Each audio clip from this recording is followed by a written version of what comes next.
किसान पाकिस्तान में मैं हूं आपका होस्ट चौधरी आजम। काश्तकार भाइयों, बड़ी सर्दी बड़ी ठंड हो चुकी है और ये जनवरी जा रहा है। अब मेरे पास मौसमी हालात की खबरें मौजूद हैं। मैं अगली वीडियो में तमाम पूरे हफ्ते की जो मौसमी हालात चल रहे हैं उनके बारे में आप दोस्तों के साथ शेयर करूंगा। फिलहाल ये वीडियो जो है ये अब हम एग्रीकल्चरल जो सब्सिडीज़ हैं उस हवाले से इस वीडियो में बात करेंगे। मौसम की बात बाद में करेंगे।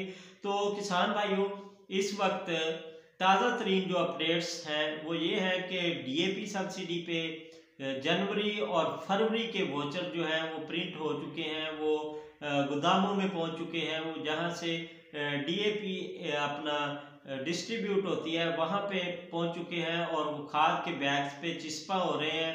गवर्नमेंट सब्सिडी देने का प्लान अपना मुकम्मल कर चुकी है। इस हवाले से काफ़ी सारी मीटिंग्स भी हो चुकी हैं, फंड्स भी सिस्टम में मौजूद हैं। ऐसी बात नहीं है कि फंड मौजूद नहीं है। अगली पिछली वीडियोस में मैंने आपके साथ ये भी शेयर किया था कि हमारे पिछले सब्सिडी के जो फंड्स हैं वो भी अभी पेंडिंग हैं।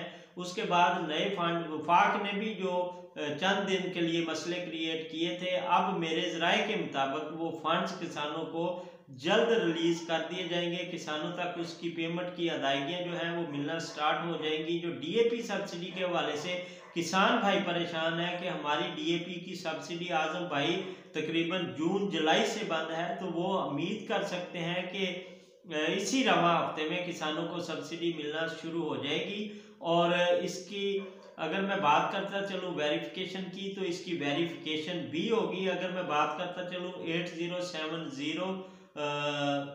8070 पे आप वॉचर सेंड करते हैं तो वहाँ से रिप्लाई नहीं आ रहा। तो रिप्लाई के लिए ये अगर आप किसी भी हेल्पलाइन पे कॉल करें, 0817 एग्रीकल्चर की हेल्पलाइन है, इस पे कॉल करें या HBL कनेक्ट की हेल्पलाइन पे कॉल करें, तो वो यही कह रहे हैं कि सिस्टम अपडेट हो रहा है जिसकी वजह से अभी हम आपकी रहनुमाई नहीं कर सकते। सिर्फ सिस्टम की अपग्रेडेशन और क्लैरिकल टेक्निकल प्रॉब्लम्स की वजह से किसानों को ये मैसेज ना मिलना इतना बड़ा कोई इशू नहीं है। अगर किसान भाई फर्ज करें कि एक सिम से मैसेज आपका एक सेलुलर कंपनी से मैसेज नहीं आ रहा, ये भी बाज़ औक़ात हो जाता है कि एक कंपनी की सिम से आपको मैसेज नहीं मिल रहा होता और दूसरी कंपनी की सिम से मैसेज आना स्टार्ट हो जाता है। मैंने ना चंद दिन पहले एक किसान भाई ने मुझे मैसेज किया कि आजम भाई इसका रिप्लाई ऑफ हो गया यार।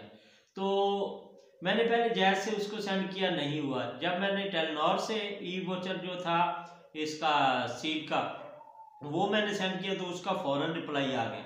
मतलब कि ये सेलुलर कंपनियों का भी कुछ फॉल्ट हो सकता है। ये ना कहें कि हुकूमत ने ये सब्सिडी का जो मैसेज का रिप्लाई है वो देना बंद कर दिया है। बाकी अगर बात की जाए, काफ़ी सारी सीरियल्स हैं जो फाल हो चुकी हैं। 7 स्टार डीएपी जो काफ़ी अरसे से गैर फाल थी, उसकी भी बहुत सारी सीरियल्स फाल हो चुकी हैं। जो अभी तक सीरियल्स गैर फाल हैं वो मुझे आप कमेंट सेक्शन में ज़रूर बताइएगा ताकि आइंदा वीडियो में मैं वो अपने दोस्तों के साथ शेयर कर सकूं कि ये सीरियल्स अभी गैर फाल हैं। कुछ ऐसी सीरियल्स भी हैं कि जो आप वॉचर सेंड करते हैं उसका जवाब प्रॉपर ये आता है कि आपका वॉचर नंबर दुरुस्त नहीं है। हालांकि वो करीब करीब की सीरियल्स हैं, वो 6 माह से पहले की सीरियल्स हैं।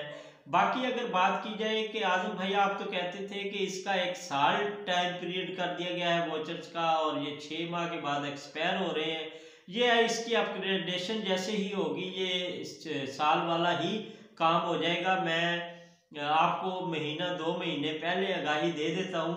बाकी अगर बात करें किसानों के 1500 रुपये डीएपी की जो सब्सिडी के बारे में किसान भाइयों के मैसेज हैं कि क्या अब जो डीएपी मिल रही है उसके सब्सिडी के वोचर्स की पेमेंट जो है वो भी अभी तक भी 1500 रुपये मिल रही है। तो ऐसी कोई बात नहीं। ये गवर्नमेंट ने बाकायदा तौर पे कहा था कि 15 अक्टूबर से लेकर 31 दिसंबर तक जितने भी आप ई वोचर सेंड करेंगे डीएपी खाद के, उस पर आपको गंदम के दिनों में सिर्फ ये सब्सिडी दी जाएगी और ये 1500 रुपये दी जाएगी। अगर आप उन दिनों के बाद 31 दिसंबर के बाद अगर आप वोचर सेंड करेंगे तो वहाँ पे आपको डीएपी पे वही पुराना 1000 रुपया ही अदा किया जाएगा, जिसमें 700 रुपया गालबन फाक और 300 रुपया सूबा, ये मिला के किसानों की हेल्प आउट की जाती है इस सिस्टम से। बाकी किसान भाइयों के जितने भी मसाइल हों वो मुझे मैसेज कर सकते हैं ताकि मुझे इल्म हो जाए कि इस हवाले से मेरा किसान ये वाला प्रॉब्लम इस वक्त उस भुगत रहा है। और किसी किस्म की अगर उनको किसी किस्म की कोई परेशानी नज़र आती है तो वो मुझे कमेंट सेक्शन में ज़रूर बताएं, ताकि मैं उस टॉपिक को सर्च करके उस टॉपिक के मतलब जो है इंफॉर्मेशन लेके आप दोस्तों तक शेयर कर सकूं। आप मुझे बताएं कि आज़म भाई इस टॉपिक पे, इस चीज़ पे आप वीडियो बनाएं जिस हवाले से आप परेशान हैं, वो आप दें। उसके बाद हम बात कर लेते हैं गंदम की जो प्राइस है। गंदम की प्राइस इस वक्त तकरीबन मेरे ज़राए के मुताबिक पूरे पाकिस्तान में इसके एक ही रेट्स कर दिए गए हैं। जो ख़रीदारी मराकज़ हैं उनके अफसरान की मीटिंग्स जो हैं वो स्टार्ट होना शुरू हो गई हैं, ताकि फरवरी में उनको जो सेंटर्स हैं, जो फ्लैग सेंटर या PR सेंटर होते हैं, जो महकमा खरीद गंदम के सेंटर्स बनाए जाते हैं जिन पे गंदम खरीदी जाती है। पास्को जो है वो वफाक का दायरा है, वफाकी हवाले से तो इनकी ड्यूटियाँ जनवरी और फरवरी में लग जाती हैं। ये अपने सेंटर्स पे काम करना शुरू कर देते हैं। वहाँ पे जाके सबसे पहले थड़े बनाना होते हैं, उस पे प्लंथ बनाना होते हैं। प्लंथों के बाद वहाँ पे पॉलीथीन के बैग जो है वो तूड़ी से भराई करके वो रखे जाते हैं। उसके बाद वहाँ पे वाइट वॉश का काम, ऑफिस मैनेजमेंट, ये सारे काम होते हैं। तो तकरीबन फरवरी में ही इसकी जो है तमाम का तमाम मामला सीधे हो जाते हैं। बाकी गवर्नमेंट जिस रेट पे गंदम खरीदारी करेगी उसका ऐलान भी फरवरी में कंफर्म कर दिया जाएगा, वो भी आप दोस्तों के साथ शेयर करेंगे। अभी तक वफाक ने ऐलान किया है 3,900 रुपये हम खरीदेंगे, सूबे ने ऐलान किया 4,000 खरीदेंगे, दूसरे सूबे ने कहा 4,400 खरीदेंगे। ऐसे हर बंदे के मुख्तलिफ मैसेज हैं, मुख्तलिफ हर बंदे की कहानियाँ हैं। तो किसान भाई परेशान हो, जैसे मेरे पास खबरें आती हैं इस वाले से आपके साथ ज़रूर शेयर करेंगे। इजाज़त दीजिए और मुझे कमेंट सेक्शन में ज़रूर बताइए कि आपको किस चीज़ के बारे में इंफॉर्मेशन दरकार है, वो आइंदा वीडियो में आपके साथ शेयर करूं। अल्लाह हाफिज़, अस्सलाम वालेकुम रहमतुल्लाहि व बरकातुहू।